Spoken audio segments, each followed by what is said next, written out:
It's time for another episode of Ridley's Believe It or Not, sponsored by Engage Ridley, motherfucker. Warside on Steam is probably one of the most disgusting and disgraceful games I have seen in some time. And you're probably wondering, Playa, it's a game that came out a month ago. Why are you so late on this? I didn't want to waste my money on a game that has mixed reviews on Steam, and well knowing that it is not only trying to copy Advance Wars, but its art style is almost scarily reminiscent of Wargroove, a game that at least tried to copy Advance Wars, but not launch in a pathetic excuse of a state. And no, you can't use the early access excuse this time. There is no early access tag in this fucking page, and the game is just under $30 USD. And yes, I know there was a launch discount for some time, but come the fuck on, dude. It is not 2000 where games were on sites and you could play them or even download them on your computer at a risk of getting a virus and shit. You are on a store page, the most popular store page of all time, and you can pay money for a game that's not made by the big AAA company now, and yet they're still pulling crap like this.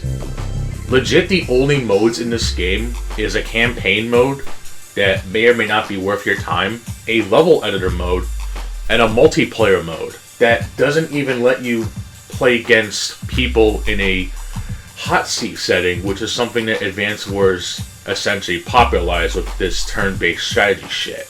Now, yes, I know you can make your own levels, but when you literally have no vast selection of levels to play on if you want to do hot seat, this is just bad design. Like, legit. I have gone on record and mentioned that games that are in early access for as long as they have should just be released already, and I give no fucks on whether it's a one-man team, a two-man team, a husband and wife, two brothers, two sisters, two siblings, or whoever small team of people. If you're making a paid product and it takes this long and or launches in this state of quality, I'm sorry, you've done something wrong. And yes, I know there's websites like Itch.io and GameJolt or even Newgrounds. You can download or play various kinds of games, whether they have shit quality, great quality, or even games that might surprise you if you play them long enough. The difference between those games usually and games that are sold on Steam is that one expects you to pay up front before you can even play them, while the other you can usually play on your browser, or you can download a small executable file that you could probably run on anything. I know there's a free-to-play market, but usually those require you to make an account or is a fucking battle royale or some form of multiplayer game. Even something like Brawlhalla, which can at least kind of play by yourself, its single-player content is not exactly the greatest, and I think that's designed on purpose. Even if you were to give them money for the Unlock All Legends pack, or even if you want to shell 5 times the amount just to get one skin that some people still glaze over for some reason. And even if you have a toaster of a computer, or the toastiest of toasters of computers, there's probably something on Itch.io that you can find, and I guarantee you can even filter it, that you can find something that is compact in size but has maximum enjoyment. Even older games that used to be on other websites before websites like Itch.io came along. Bonesaw the video game, anyone? Not that shit. There you go. Now, yeah, I know it's a single-player game that reuses assets from Mega Man and Kirby mainly, but it's a hell of a lot of fun, and it has banger music that would give Megalomania a run for its fucking money. Get him out of here! He's got AIDS! And yeah, I fucking went there.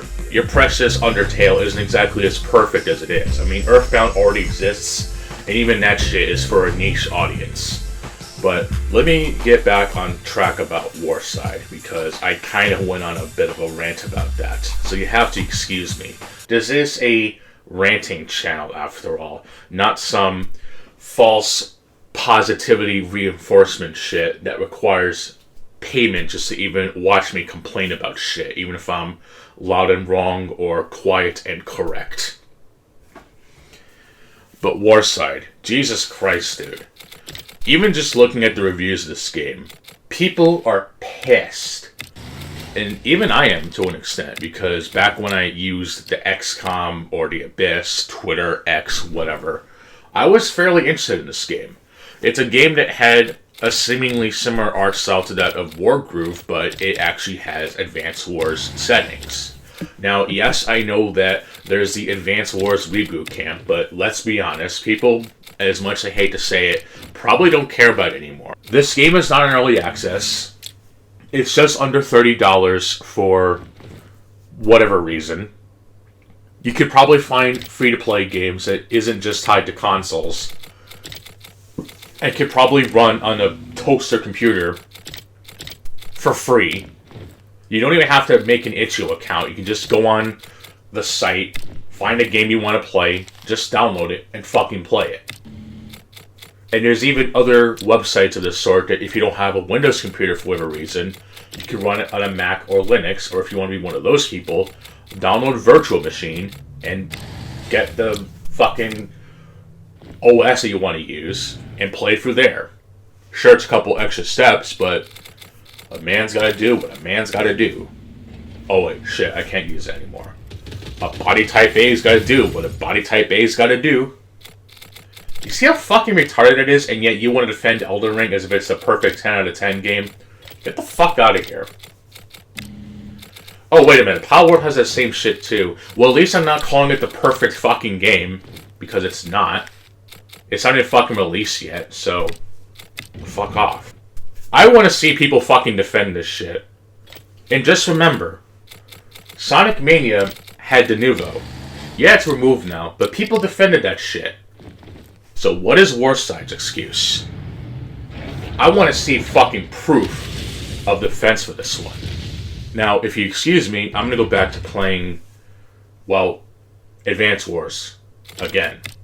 Correctly, actually, because I ain't about to have this autism awareness shit over video games all game.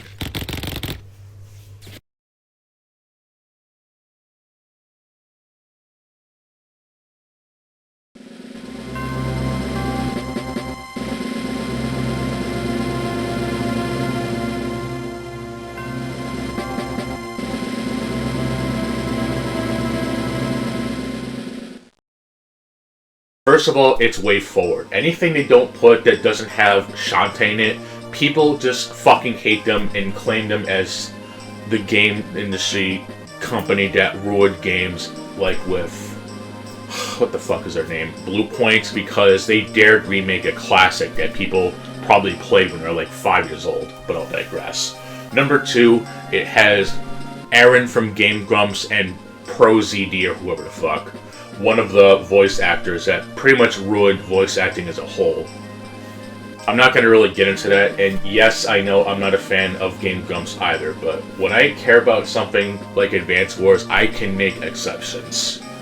And yes, I know I was quite the loudmouthed motherfucker when it comes to Advance Wars, but at the end of the day, alas, unfortunately, it basically got discarded. I don't even think there's been any updates or anything whatsoever. Number 3, it happened to be released at the wrong date and the wrong time. Now, unsurprisingly, there is still the Russian-Ukraine war that's still ongoing, that's even worse than when it was before, and the fact that people defended the game's delay is just plain retarded when you have games like Call of Duty being released every fucking year, but Advance Wars is nothing of the sort as to what bullshit that goes on in the real world. At most, it's just cartoony visuals with maybe a little bit of war, particularly in the field training, that somehow triggers people because, oh my god, not Russia is invading not America. And that somehow triggered people into thinking that the game should be perfectly delayed just because you have not Russia invading not America. Here's a fast fact to those normies out there, and fucking slacktivists and gaming journals out there. Orange Star was renamed from Red Star. And you want to know what Red Star comes from? Communism. And you want to know what other popular series uses Orange Star? Whoa. Advance Wars was simply neglected because of the Russian-Ukraine war, and I think that's disgusting.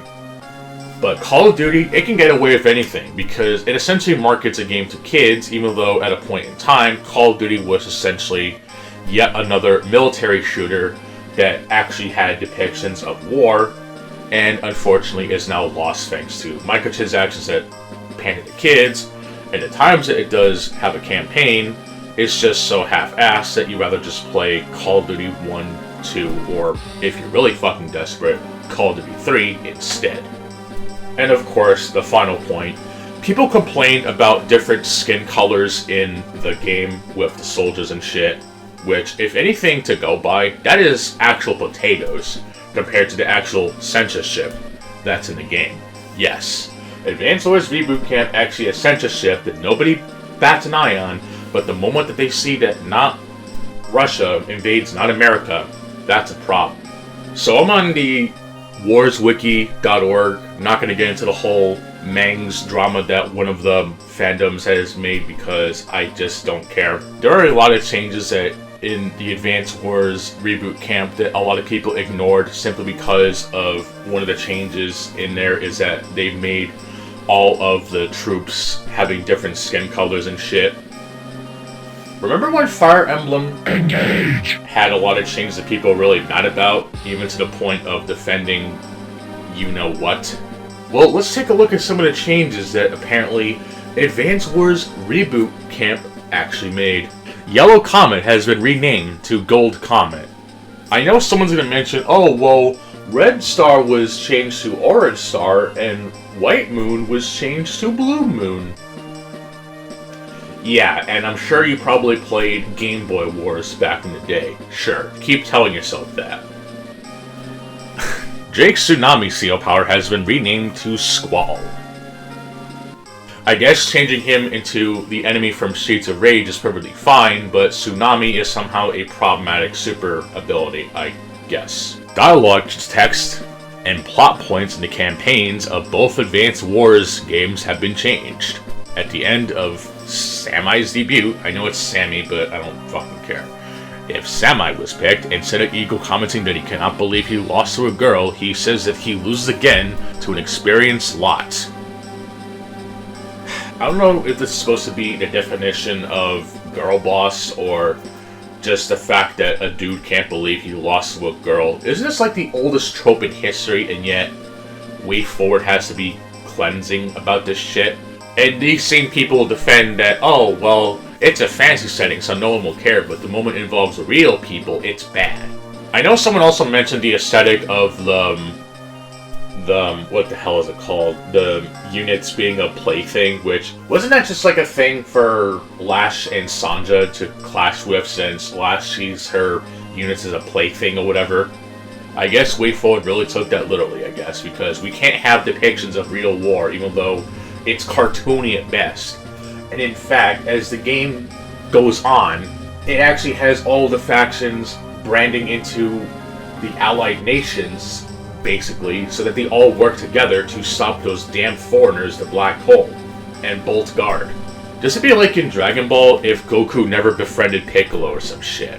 What is actually having character development and actually learning to be friendly with each other? I don't fucking know. Kanbei's Imperial Forces is renamed to Kanbei's Elite Forces because apparently Japanese reference is bad. In the 3 Yellow Comet missions in the original Advance Wars campaign against Sanja, she drugs Andy and Max to sleep to split up the Orange Star forces. In Reboot Camp, Sanja instead confuses the Orange Star CEOs by giving them misleading directions and distracting Andy with a hologram. This is like some fucking Spider-Man 90s cartoon shit that somehow gets praised, where something like Batman the Animated Series, despite having similar censorship, at least actually shows shit that, you know, can get away with ratings and shit. I'm not going to get into that former part, by the way. This game has pretty bad censorship, And the fact that people hate on WayForward unless it's Shantae is just fucked. Which is why ultimately I basically decided on giving up on playing the game unless I can find a way to emulate it, because I'm not going to have to deal with this fucking fact of having to lose my save data because Nintendo is so stingy on its fucking cloud saving system support. Look, and if you want to get mad at me for the Dark Souls comment I made, just keep in mind that ever since Dark Souls is on Xbox and PlayStation now, you can technically back up your save data with the cloud. And the fact that there was such a limited restriction in the original releases should tell you something. I would insert a comment about DSP and Nintendo, but his narrative is solely based on how much money he makes, so I'll just leave it at that.